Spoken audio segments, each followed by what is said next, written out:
안녕하세요. 오늘도 사연살롱을 찾아주셔서 감사합니다. 저는 한국과 외국을 오가며 활동 중인 40대 중반 패션 디자이너예요. 지금은 제법 성공한 축에 드는 패션 디자이너지만 젊을 적에는 여느 사람 못지않게 많은 고생을 겪기도 했었죠.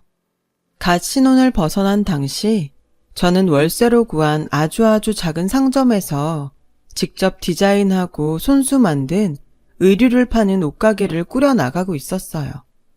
제 나름대로는 행복하다고 자부하는 삶이었지만 주변 사람들의 시선은 저를 늘 아깝게 여기는 생각들이었죠. 명문대학교에 패션 디자인학과에 입학하는 순간부터 20대 거의 전부를 저는 패션 쪽에서 촉망받는 유망주로 지냈어요. 국제 패션 디자인 공모전에서 수차례 대상을 수상하는 등 유독 재능이 돋보였던 덕분이었죠. 그때의 저는 고액 연봉을 앞세운 외국계 기업의 스카우트 제의들을 줄줄이 달고 다녔었고요. 하지만 좋은 조건으로 외국계 기업에 스카우트 되어 패션 디자이너의 꿈을 마음껏 펼칠 수 있는 모든 기회들을 거절했어요. 이유는 간단하고 분명했습니다. 평생을 가난 속에서 살아온 친정 부모님이 고생의 대가였는지 유독 병치레가 잦았기에 부모님 곁을 함부로 떠날 수도 없었어요. 외국으로 가면 기회는 더 생길지 모르지만 100% 금이환영한다고는 할 수 없잖아요. 상황이 더 안 좋아질 수도 있어서 부모님께 더 걱정을 끼치게 될 수도 있고, 가난을 겪으면서도 저를 반듯하게 키워주신 부모님을 외면할 수도 없었거든요. 그래서 저는 알뜰살뜰 모아두었던 공모전들의 상금을 탈탈 털어 친정의 빚을 모두 갚아내었고, 빠듯하게 남은 돈을 또 탈탈 털어서는 정말 아주 작은 상점에 월세를 얻어 옷가게를 오픈했어요. 상황이 이러하니 저를 향한 주변의 시선들이 늘 안타깝고 아까울 수밖에요. 친정 부모님도 마찬가지였어요. 가난한 부모 때문에 능력 있는 외동딸인 저의 신세를 망친 거 아니냐며 줄곧 속상해 하셨어요. 그러나 저의 생각은 정반대였어요. 친정 부모님을 모시고 살 수 있는 것만으로도 충분히 행복했고, 오히려 풍족하고 여유롭게 모실 수 없어서 늘 죄송한 마음일 뿐이었죠. 그렇게 친정 부모님을 더 잘 모시기 위해 작은 옷가게를 알뜰살뜰 꾸려가던 어느 날, 저에게 작은 불운이 하나 닥쳐오면서 앞으로 이어질 큰 사건들의 전조가 시작되었어요. 사건의 시작은 옷가게가 새 들어있던 상점이 계약 만료가 되면서부터였죠. 당시 가게를 옮길 만한 여윳돈이 없던 저는 새 장사자리를 찾아 부동산을 이리저리 떠돌며 골머리를 엄청이나 썩고 있었어요. 그런 저에게 손을 내민 사람이 하나 있었으니 그 사람은 바로 시모였어요. 아범한테 듣자 하니 요즘 새 장사자리 찾아서 돌아다니느라 고생하고 있다지? 그쵸. 아무래도 여윳돈이 없다 보니까 작은 가게 자리 하나 구하기가 너무 어렵네요. 그래서 하는 말인데 오해하지 말고 들으렴. 네? 내 건물 1층에 놀고 있는 상점이 하나 있잖니? 거기로 들어오는 건 어때? 여기 있는 이 시모가 말이다. 이래봬도 건물주란다, 건물주. 떡하니 건물주 시모를 두고선 뭐가 그렇게 걱정이라든. 요즘은 하느님 다음에 건물주라더라. 시모는 본인 건물 1층에 자리한 10평이 채 안 되는 허름한 상점을 임대할 것을 저에게 권했어요. 하지만 솔직히 시모의 제안이 그다지 반갑지는 않았죠. 시모가 제안한 상점은 벌써 몇 년째 공실인 채로 놀고만 있던 골칫덩이였는데요. 그 골칫덩이를 겸사겸사 저에게 떠넘기려 한다는 속셈도 너무 뻔했거든요. 무엇보다 시모는 저를 포함한 많은 사람들의 빈정을 수시로 상하게 만들 만큼 건물주라는 유세와 잘난 척이 어마어마하게 심한 사람이었거든요.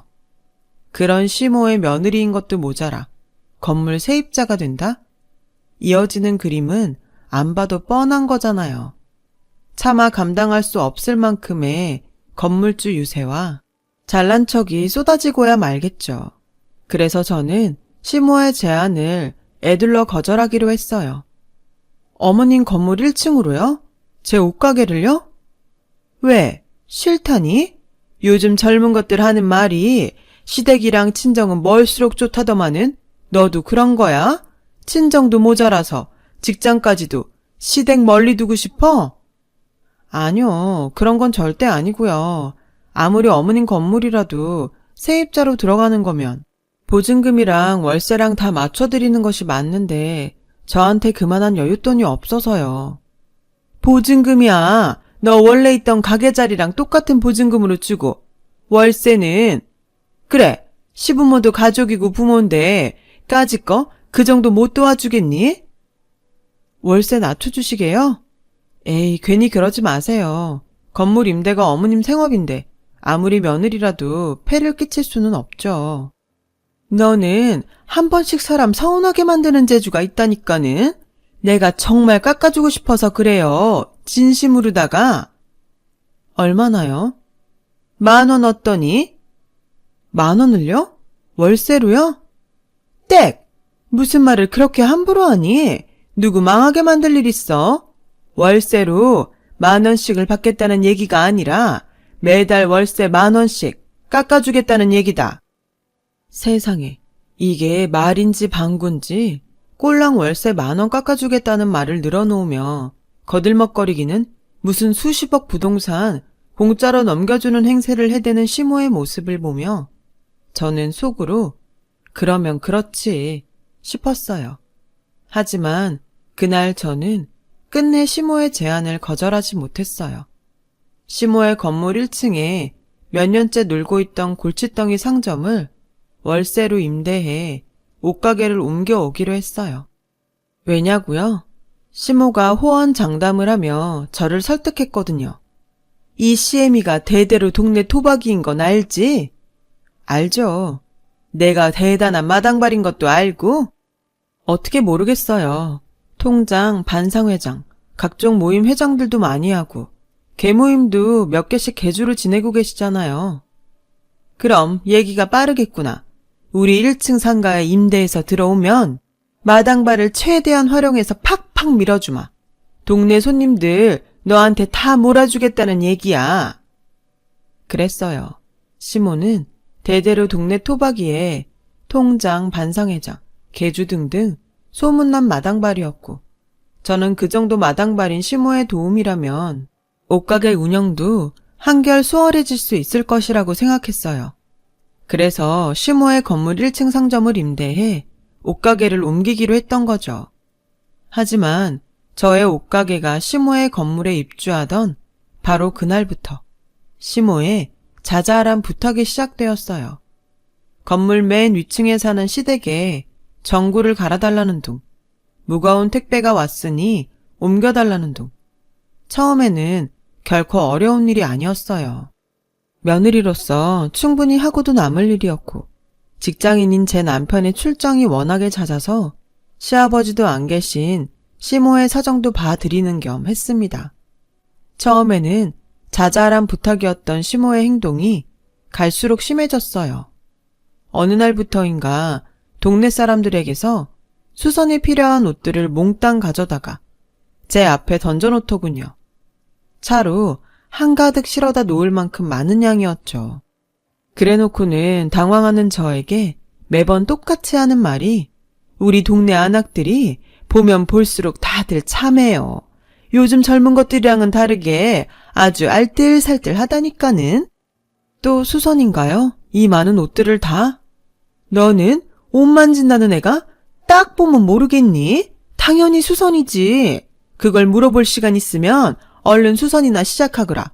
우리 개모임 회원들 오신데 내가 내일 아침까지 수선 다 된다고 찰떡같이 약속을 해놓았으니. 지금이 벌써 밤 10시가 넘었는데요. 이거 내일 아침까지는 힘들고 된다고 해도 저 밤 꼬박 세워야 해요. 며칠 전에도 한번 이러시는 바람에 옷 수선하느라 밤새서 오늘까지도 피곤하고 힘들어요. 넌 그게 문제야. 젊은 사람 체력이 그따구여서 험한 세상 어떻게 산다든. 나 때는 말이에요. 일주일씩 밤새고 농사지으러 나가고 다들 그러고 살았어요. 그래도 아무 탈 없었다. 어머님, 농사 지은 적 없잖아요. 평생 건물주로 힘든 일 해본 적도 없고요. 꼭 농사를 지어야 이런 얘기를 할 수 있다든? 말이 그렇다는 얘기지, 말이. 일단 가져왔으니까 수선은 한번 해볼게요. 대신 다시는 이런 일 없었으면 좋겠어요. 여기는 옷가게지 세탁소가 아니잖아요. 옷가게나 세탁소나 삭바느질 허드렛 일은 거기서 거기지. 요새는 무슨? 네? 아, 됐고 내일 아침까지 해놓는 걸로 알고 이만 가보마. 수선비는요? 이번에도 또 공짜로 해주라고요? 이게 다 정이에요, 정. CM이가 건물주인 덕분에 월세 10,000원씩 저렴한 가격에 가게 임대해서 쓰고 있으면 이 정도는 감수해야지. 굳이 따지자면 이깟 건 손해도 아니에요. 건물주 향해서 당연히 보여야 하는 성이고 동네 장사 원래 다 정으로 하는 법이야. 무슨 말씀을 매번 그렇게 심하게 하세요. 그리고 말이야 말이지. 내가 어디 널 며느리랍시고 허구한 날 공짜로 부려먹었다든? 이틀에 한 번꼴로 동네 사람들 손님으로 소개시켜 주잖아. 이렇게 훌륭한 CM이 또 어딨다고 투정이야, 투정은? 첫째, 동네 장사는 정으로 하는 거다? 맞는 말이죠. 동네 사람들 대상으로 하는 장사 중에 입소문 무시 못하는 장사는 없을 테니까요. 문제는 저한테 정이라며 동네 사람들의 옷수선을 공짜로 떠넘기고는 그 생색은 오직 시모 혼자 동네방네 다 내고 다닌다는 것이었어요. 자연스럽게 저희 옷가게가 알려진 것이 아니라 시모가 좋은 사람이라는 엉뚱한 입소문만 퍼졌을 뿐이었고요. 둘째, 시모가 이틀에 한 번꼴로 동네 사람들을 옷가게 손님으로 데리고 온다? 물론 틀린 얘기까지는 아니었어요. 시모가 동네 사람들을 저희 옷가게에 수시로 소개시켜주는 것만큼은 사실 그대로였으니까요. 하지만 시모가 소개시켜준 손님들은 가게에 전혀 도움이 되지 않는 골칫덩이 손님들에 불과했고요. 왜냐고요? 손님들을 저희 옷가게로 보내놓으며 시모가 걸어오는 전화의 첫 마디는 매번 똑같았거든요. 건물주 디스카운트, 지금 손님 한 명 갈 건데 내가 소개한 손님이니까 내 체면을 봐서라도 옷값은 딱 절반만 받으렴. 저번에도 얘기했잖아요. 무슨 대기업 시즌오프 재고도 아니고 절반 가격에 팔면 가게 문 닫아야 된다고요. 그러니 건물주 디스카운트가 정 부담스럽다 이 말이지? 당연히 부담스럽죠. 저는 뭐 땅 파서 장사하는 것도 아니고 매번 적자라니까요. 어디 보자. 그러면은 건물주 디스카운트 말고 시어머니 할인. 네? 시어머니 할인은 60% 할인. 알지? 어머님, 절반만 받는 것도 적자인데 60% 할인을 어떻게 하나요? 자꾸 이럴 거면 할인 금액만큼 어머님이 저한테 주시던가요. 뭐라고? 할인 금액만큼 어머님이 저한테 주시라고요. 통화가 끊기는구나. 잘 안 들리네. 휴대폰을 바꿔야 하나? 일단 끊는다. 여보세요? 어머님? 맞다. 그리고 내 건물 계단들이 좀 더럽더라. CME 할인으로 60% 깎아주고 건물 1층 계단부터 옥상까지 싹 청소 좀 해놓으니라. 이처럼 시모는 본인의 손님으로 저희 옷가게를 소개시켜준 동네 사람들마다 최소 50%에서 때로는 70%까지 억지로 할인을 강요했어요. 그때마다 월세 깎아주네 어쩌네 하는 타령도 빠지질 않았죠. 월세랍시고 꼴랑 매달 10,000원 깎아주면서 말이에요.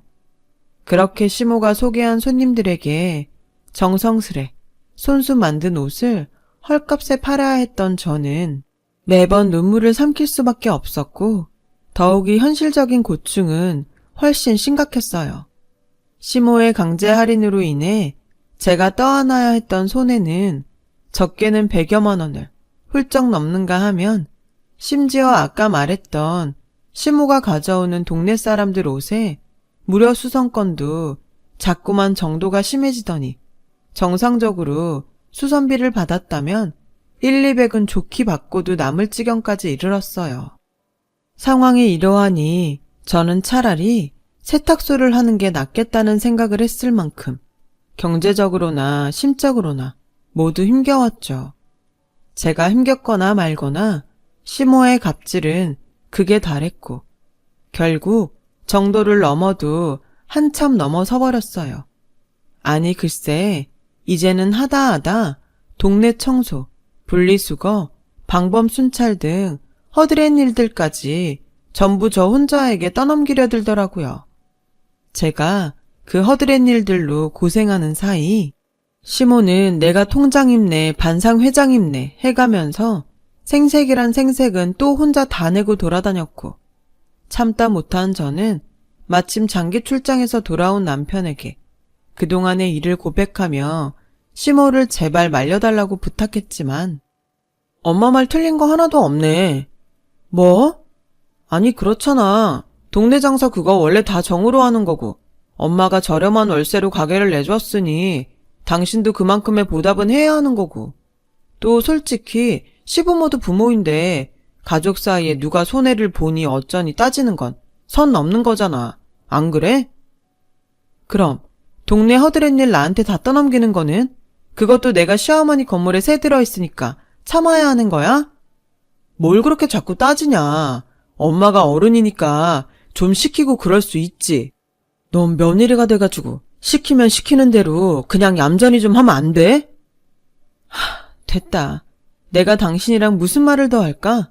곧 죽어도 부인 생각은 요만큼도 없이 오직 엄마 편인 사람인데. 팔은 안으로 굽는다고 했던가요?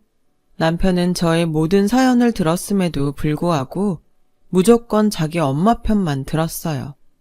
시모가 저한테 했던 것과 똑같은 말을 고스란히 되풀이하면서요. 이를테면 모전자전인 셈이었죠. 결국 말을 더 잇지 못하고 돌아선 저는 충격에 빠지고야 말았어요. 아니 글쎄 제가 저도 모르는 사이에 제 화를 달랜답시고 시모가 시켜놓은 동네 분리수거를 하고 있더라니까요. 그걸 깨닫는 순간 참을 수 없는 충격이 몰려왔고 이어서 참을 수 없는 수치심이 들었어요. 그동안 이어져 왔던 시모의 몹쓸 행각에 저도 모르는 사이에 순응하고 있다는 수치심이었어요. 이대로라면 평생 시모의 노비 신세로 살게 될지도 모르겠다는 충격이었죠. 그렇게는 살 수 없다고 판단한 저는 저에게 동네 분리수거를 떠넘겨 놓고는 둘이서만 하하호호 저녁을 먹고 있던 시모와 남편에게 들이닥쳤어요. 그리고 따졌죠. 동네 잡일은 왜 다 저 혼자 해야 하나요? 그거야 내가 주민들한테 찰떡같이 약속을 해놨으니까 내가 알아서 다 해놓겠다고. 그럼 어머님 혼자 자초한 일인 거네요? 그럼 어머님이 알아서 해결해야죠. 다 내가 알아서 해결했잖니. 저한테 다 시키는 거요? 그게 해결한 건가요, 지금? 얘가 갑자기 왜 이래? 넌 어른 무서운 줄도 모른다니? 아쭈, 눈 예쁘게 안 떠? 저도 힘들어서 이래요. 이렇게 진짜 더는 못 살겠어서 이런다고요. 그러니까 앞으로 동네 허드렛 일 저한테 떠넘기지 마세요. 동네 사람들 옷 공짜로 수선하는 것도 그만 시키고 손님 소개 안 시켜줘도 좋으니까 할인 강요도 그만하라고요. 지극히 당연한 일로 트집 잡지 말거라. 세상에 어디 그렇게 만만하다든? 세입자한테 그 정도 안 시키는 건물주가 어디 있냐고. 나 정도면 아주 흠없이 반듯한 건물주야. 요즘 세상에 어머님처럼 갑질 심한 건물주 찾는 게 오히려 더 어려운 일이고요. 제가 어머님 건물 세입자라고 만만해서 이러는 거면 당장 가게 뺄게요. 그니까 그만하세요. 가게 하나 뺀다고 뭐가 달라질 것 같아? 안 달라지면요. 가게를 빼면 건물주와 세입자 관계는 끝이겠지만 결혼에는 계약기간이 없다는 거 모르니? 네가 내 며느리인 이상 지금처럼 똑같이 시킬 거 다 시키면서 살 테니 각오해. 앞으로 평생. 그럼 제가 이혼을 하면 그놈의 갑질이 끝이 나겠네요. 그쵸? 이게 어디서 주제도 모르고 함부로 이혼을 입에 올리기를? 제 주제가 어디가 어떤데요? 그걸 몰라서 물어? 삭바느질하면서 입에 겨우 풀칠이나 해대는 주제에 감히 건물주 시모에게 따박따박 말대꾸나 해대는 버릇없는 주제지. 삭바느질이요? 그래, 삭바느질. 아닌 말로다가 삭바느질이 직업에다가 내 건물에 새들어 장사하는 입장이면 옛날로 치면 솔건오비와 같은 존재일 뿐이야. 남들도 다 그렇게 생각해. 남들 누가 그렇게 생각하는데요? 네? 대답 좀 해보라니까요. 누가 그렇게 생각하냐고요. 가타부터 따질 것 없고 쫓겨나기 싫으면 지금부터라도 잘해. 옛날처럼 다른 집에 식모살이로 팔아치우기 전에 지금 시키는 일이라 나 죽었소 하면서 노비면 노비답게 굽실거리란 말이야. 웃긴다. 아니, 누가 누굴 쫓아내? 내가 내 발로 나간다니까? 이딴 집구석 지긋지긋해서라도 가게 빼고 이혼도 하겠다니까? 제 입에서 이혼 소리가 떨어지는 순간 잠자코 지켜보고 있던 남편이 차마 글로 옮길 수 없는 심한 욕설과 함께 저를 한 대 때릴 기세로 오더라고요. 저는 박치기 한 방으로 남편을 녹다운 시켰어요. 그리고는 분노에 찬 한마디를 남기며 시댁을 떠났죠. 이거 하나 똑바로 알아둬. 세상 돈이 전부인 것 같지? 지금 가진 건물이 평생 보험하게 되어줄 것 같지? 아니, 그딴 식으로 세상 살다가는 언젠가는 반드시 패가망신할 거야. 내 평생을 걸고 보증한다. 그렇게 저는 시모 건물에 새 들어있던 옷가게와 결혼생활 모두를 청산했어요. 그리고는 시모로부터 돌려받지 못한 옷가게 보증금과 시모의 공짜 옷수선과 할인 강요 등으로 인해 손해본 인건비, 동네 허드렛 일을 해야 했던 인건비까지 빠짐없이 이혼 위자료로 받아내었죠. 법원으로부터 그 돈들을 이혼 위자료로 저에게 지급하라는 판결을 받던 날, 시모와 남편의 똥 씹은 표정이 얼마나 꼴사납던지. 이만하면 통쾌한 이혼 아니었냐고요? 이혼 직후 저는 한동안 친정에 머물며 시리에 빠진 날들을 보냈어요. 시모와 남편에게 받은 상처가 워낙 컸던 탓에 거액의 위자료를 받으면서도 통쾌하다는 생각은 들지 않았고 오히려 억울한 마음만 계속 남아있었죠. 자존감이 바닥을 쳤던 탓에 세상을 향한 회의감마저 들었어요. 세상이 원래 다 이런 건가? 그렇다면 난 앞으로 어떻게 살아가야 하지? 하는 고민과 걱정만 가득했어요. 그런 저를 다시 일으켜 세운 건 촉망받던 패션 유망주의 길을 단념한 채로 친정 부모님을 보살피기 위해 동네 옷가게 주인을 택했던 저를 늘 안타깝게 여기던 가족이었어요. 친정 아버지와 어머니요. 지금껏 돌봐준 것만으로도 충분히 고마워. 그러니까 이제 너의 삶을 찾아가렴. 네가 뭐가 부족해서 그런 취급이나 받으며 산다니? 넌 충분히 능력 있는 사람이야. 친정 아버지와 어머니가 차례로 건넨 말에 용기와 꿈을 되찾은 저는 다시 일어설 수 있었고 심혈을 기울여 준비한 포트폴리오를 외국계 패션 회사들에게 돌렸죠. 그리고 그로부터 몇 년 뒤, 막 40대 초반에 접어든 저는 달러 부자가 되어 인천공항으로 돌아왔어요. 외국계 패션 회사에 돌렸던 포트폴리오가 무척이나 좋은 반응을 얻었고 외국계 회사에 스카우트되어 근무하며 억척같이 일만한 덕분이었어요. 그 몇 년 사이 저는 패션 디자이너로서 꽤나 큰 성공을 거두었어요. 큰 성공을 거두고 외국에서 남부럽지 않게 자리를 잡았던 제가 갑자기 귀국했던 이유는 근무하는 외국계 패션 회사와 대한민국의 중견기업이 납품 계약을 맺었기 때문이었어요. 납품 계약의 대상은 당연히 제가 직접 디자인한 의류였고 그래서 국내에 머물 필요가 생겼기에 귀국했던 것이었죠. 친정 부모님의 환영을 받으며 귀국한 저는 곧장 한국에 머물 집을 알아보러 다녔어요. 그러던 중 엄마가 그러시더라고요. 경매에 나온 매물이 있는데 한번 보지 않겠냐고요. 그 경매 매물은 바로 한때 저를 삭바느질 노비 취급했던 시모의 건물이었어요.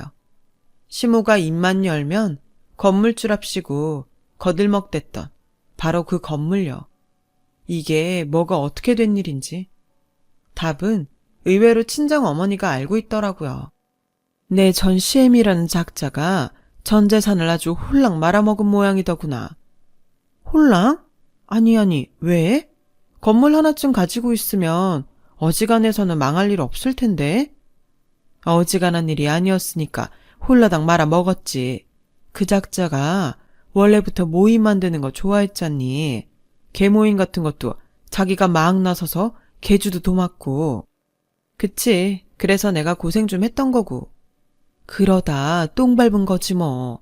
내 전 시애미가 친한 동네 친구랑 개모임을 크게 하나 더 만들고 둘이서 번갈아 가면서 개주 노릇을 했는데 개주 중에 하나인 친구라는 사람이 동네 사람들 개돈을 몽땅 들고선 야반도주를 해버렸대. 그냥 개돈만 들고 튄 게 아니라 시애미한테 사기쳐서 혼자서 따라오고 있던 개돈들까지 싹싹 훔쳐갔다더구나. 와, 그 인간 언젠가는 큰 코 한번 다칠 줄 알았어. 그래서요? 뻔하지. 동네 사람들이 혼자 남아있는 시애미한테 개돈 돌려놓으라는 소송을 줄줄이 걸었는데 친구한테 도둑 맞은 개돈이 개모임 7개 정도만큼 되나? 워낙에 엄청난 금액을 들고 튀어버린 바람에 갚을 능력이 없는 시애미는 온 집안에 빨간 딱지가 붙은 것도 모자라 입만 열면 그렇게 자랑을 해대던 건물까지 경매로 넘어가 버린 거지 뭐. 이런 일이 있는 줄 알았으면 하루라도 빨리 귀국할 걸 그랬어. 그 인간들 집에 빨간 딱지 붙는 꼴 생방송으로 직접 목격하게. 엄마는 봤다? 그것도 직접. 엄마가? 왜요? 생각해보니까 그러네. 받을 돈 다 받고 이혼했으니 이제 우리랑은 아무 상관없는 남남인데 굳이 그 집안 소식까지 엄마가 줄줄이 꿰고 있는 것도 그렇고 좀 이상해. 무슨 이유라도 있어요? 궁금했으니까 남의 집 귀한 외동딸한테 그렇게 몹쓸 짓을 해대던 인간들이 얼마나 잘 먹고 잘 사나 그게 너무 궁금했으니까 어떤 천벌을 받고선 패가망신하나 썩 궁금하기도 했고. 친정어머니의 말을 듣는 내내 가슴이 뭉클하더라고요.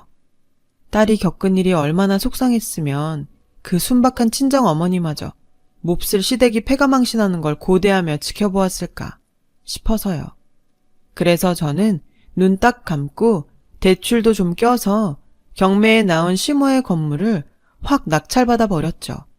저 개인적인 복수도 할 겸 친정 부모님의 한도 풀어드릴 겸 해서요. 그런데 저와 친정 부모님이 낙찰받은 시모의 건물을 보러 가던 날 시모와 남편은 알거지가 된 현실을 부정이라도 하려는지 빨간 딱지가 고스란히 붙어있는 가구와 소파들로 건물 입구를 봉쇄한 채로 여기는 본인들 건물이니 절대로 나갈 수 없다며 농성을 벌이고 있더군요. 시모와 남편이 농성을 벌이는 현장 주변으로는 동네 사람들이 까맣게 몰려들어 시모와 남편을 향해 욕짓거리 한마디씩 던져대고 있었고요. 눈치를 보아하니 까맣게 몰려든 동네 주민들 모두가 시모에게 갯돈을 손해본 사람들인 것 같았어요. 우스웠죠. 저에게 허드렛 일이란 허드렛 일은 모조리 떠넘겨놓고는 정작 동네 방네 생색과 사람 좋은 척은 혼자 다 하고 다녔던 시모가 지금은 결국 죽일년이 되어 사람들 앞에 서 있는 꼬라지가 말이에요. 그런 와중에 저를 발견한 시모와 남편의 얼굴에 화색이 돌더라고요. 설마 했는데? 진짜 너였구나. 내 건물을 낙찰받은 사람이 진짜 내 며느리였어. 다행이다. 참 다행이야. 다행이요? 설마 당신 건물 낙찰받은 사람이 옛 며느리니 아범이랑 재결합해서 다시 하하호호 행복하게 잘 살아보자. 그런 소리는 아니죠? 아무렴, 그렇게 해주면 우리야 고맙지. 당연히 그렇게 되어야 세상 옳은 일이고. 재결합한 다음에는요. 내 건물부터 돌려줘야지. 왜 그래야 하죠? 내가 시임이니까 너는 며느리고. 그래서 기껏 경매에 낙찰받은 건물을 돌려줘라? 당연히 공짜로? 그러면은 시부모한테 돈을 받으려고 했어? 내가 너한테 베푼 정이 얼만데? 그 말이 그냥 막 웃기더라고요. 그래서 한참을 웃었어요. 정을 베풀기는 무슨 별 쓰레기 같은 소리를 다 듣겠네 정말. 저기요 아줌마, 우리 예전에 끝난 사이거든요. 그것도 아줌마랑 아줌마 아들내미가 워낙에 개차반이어서. 알겠어요? 이게 어디서 그런 몹쓸 말을? 아직 잘 이해가 안 되는 모양인데 당신 건물 좋아하잖아. 건물주는 원래 유세 떠는 게 당연한 일이라고 했잖아? 나 지금 그 당연한 유세 떨고 있는 거라고. 당신한테 받은 유세 똑같이 돌려주러 온 거라고. 꼴을 보아하니 돈 꽤나 번 모양이지? 삭바느질이나 하던 천박한 솔건어비 주제 어디 로또라도 맞았다든? 로또는 내 자체가 로또였지. 당신들은 그걸 놓쳤을 뿐이고.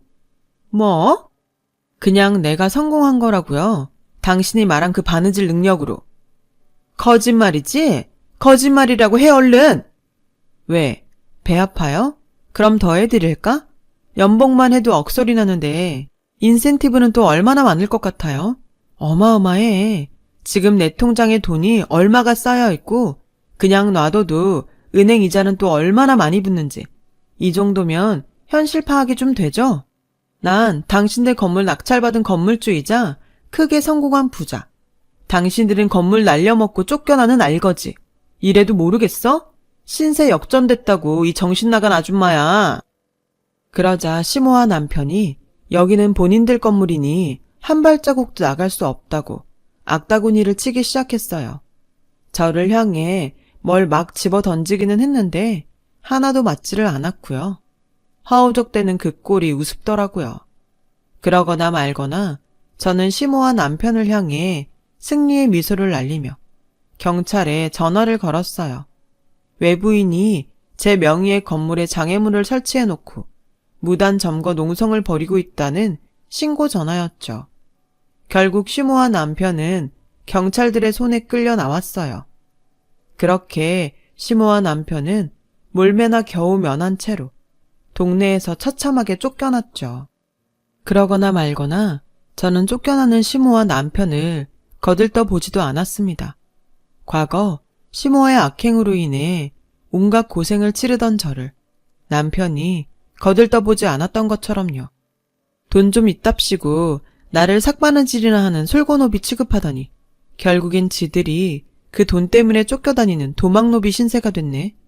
이래서 돈 있다고 사람 업신여기고 그러면 안 되는 건가 봐. 그날 친정 부모님은 저를 꼭 끌어안아 주었어요. 진한 위로와 깊은 이해의 포옹이었죠.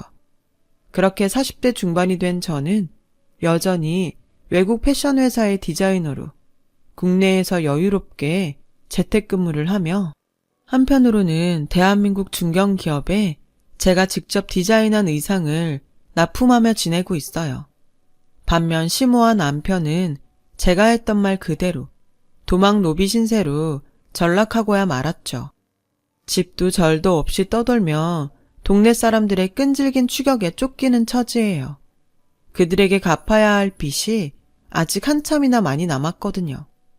다른 사람들한테만 이런 날이 생기는 줄 알았는데 저에게도 이런 날이 왔네요. 그게 언제가 되었든 정말 다들 좋은 일 생길 겁니다. 건강 잘 챙기시고요.